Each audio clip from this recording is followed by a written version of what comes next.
मित्रों, एक राजा ने अपनी युवा पुत्री के लिए एक स्वयंवर का आयोजन किया, जिसमें शर्त राजकुमारी की मर्जी से रखी गई थी कि जो भी 1 से 20 तक की गिनती सुनाएगा उसी के गले में राजकुमारी माला पहनाएगी।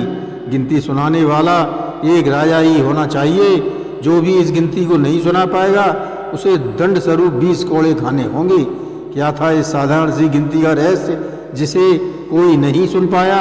हमें सब्सक्राइब व कमेंट करें, फिर इस रहस्य से पर्दा उठाएं तथा बेल आइकन दबाएं, तभी जानकारी पूर्ण होगी। नमस्कार, मैं रणबीर सिंह लोटस एंटरटेनमेंट में आपका हार्दिक स्वागत करता हूं। मित्रों, बहुत प्राचीन समय की बात है। एक राजा को कन्या रत्न की प्राप्ति हुई। जब वह युवा हो गई तो राजा ने उसके विवाह के लिए एक स्वयंवर की सोची। तब राजकुमारी ने पिता को कहा, स्वयंवर तो तुम्हारी मर्जी का होगा, लेकिन इसमें शर्त मेरी होगी। पूछने पर राजकुमारी ने अपनी पहली शर्त बताई कि जो कोई 1 से 20 तक गिनती बोल देगा मैं उसी को वरमाला पहनाऊंगी। दूसरी शर्त, स्वयंवर में वही भाग लेगा जो किसी राज्य का राजा होगा। इस प्रकार सारी शर्तें सुनने के बाद राजा ने चारों तरफ स्वयंवर व उससे जुड़ी शर्तों के बारे में सबको अवगत करा दिया। फिर वो दिन आ ही गया। स्वयंवर का आयोजन बड़े ही भव्य तरीके से किया गया था। राजा ने अपने राज्य के सभी प्रजाजनों को स्वयंवर देखने के लिए आमंत्रित किया तथा सभी के लिए उच्च कोटि के भोज का आयोजन भी रखा था, जिसमें तरह तरह के स्वादिष्ट व्यंजन बनाए गए थे। सभी राजाओं और प्रजाओं को भोजन करवाया। उसके बाद रंगशाला में राजा और राजकुमारी एक सिंहासन पर विराजमान हो गए। सभी राजा और प्रजाजनों के लिए बैठने की पर्याप्त व्यवस्था थी। तभी राजा ने उच्च स्वर में स्वयंवर से जुड़ी शर्तों के बारे में अवगत कराया। पहली शर्त के मुताबिक राजकुमारी से विवाह के इच्छुक व्यक्ति का 1 से 20 तक गिनती सुनानी है। जो भी सही गिनती नहीं बोल पाएगा उसे 20 कोड़े की सजा भुगतनी होगी। दूसरे शर्त के अनुसार प्रतिभागी का राजा होना जरूरी है। यह आयोजन आम जनों के लिए नहीं है।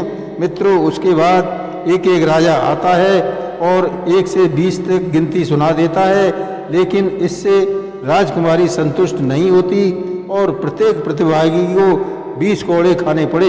बेचारे दर्द से कराते हुए बोले, वही गिनती तो गिनती ही होती है, इसमें नया क्या है? दूसरा राजा बोला, राजकुमारी ने यह आयोजन सिर्फ हमें पीटने के लिए ही आयोजित करवाया है। भला इस 20 तक की गिनती में रखा ही क्या है? तभी वहाँ खड़ा मजदूर जोर जोर से हंसने लगा। वह उस मजदूर का सभी राजाओं के प्रति व्यंग था।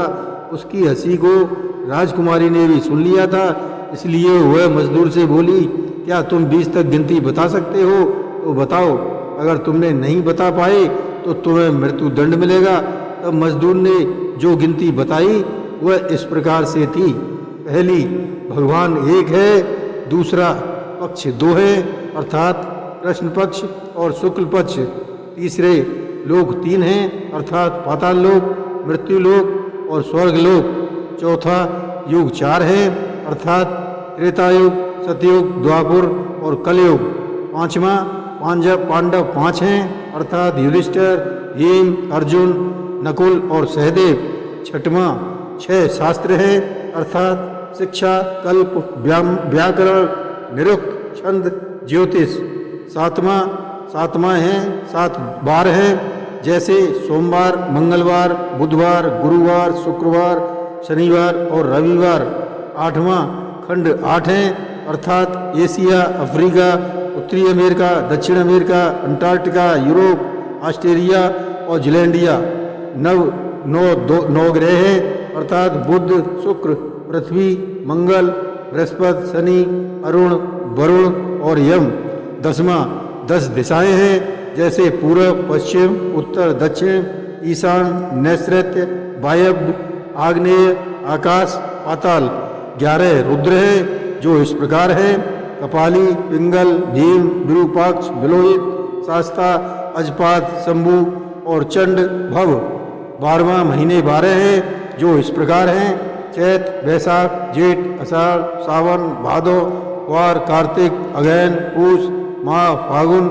13वां 13 प्रकार के रत्न, 14 विद्याएं, 15वां तिथि हैं जो इस प्रकार होती हैं, जैसे प्रतिपदा, दोज, तीज, चौथ, पंचमी, षष्ठी, सप्तमी, अष्टमी, नवमी, दशमी, एकादशी, द्वादशी, तेरस, चौदस, पूर्णमासी, 16वां श्राद्ध जो 16 प्रकार के होते हैं, 17 वनस्पतियाँ होती हैं 17 जो इस प्रकार हैं, 18वां पुराण 18 हैं जो इस प्रकार है, ब्रह्म पुराण, पद्म पुराण, विष्णु पुराण, वायु पुराण, भागवत पुराण, नारद पुराण, मार्कंडेय पुराण, अग्नि पुराण, भविष्य पुराण, ब्रह्म वैवर्त पुराण, लिंग पुराण, बारह पुराण, स्कंद पुराण, वामन पुराण, कूर्म पुराण, मत्स्य पुराण, गरुड़ पुराण, ब्रह्मांड पुराण, 19वां मैं स्वयं तथा 20वीं तुम।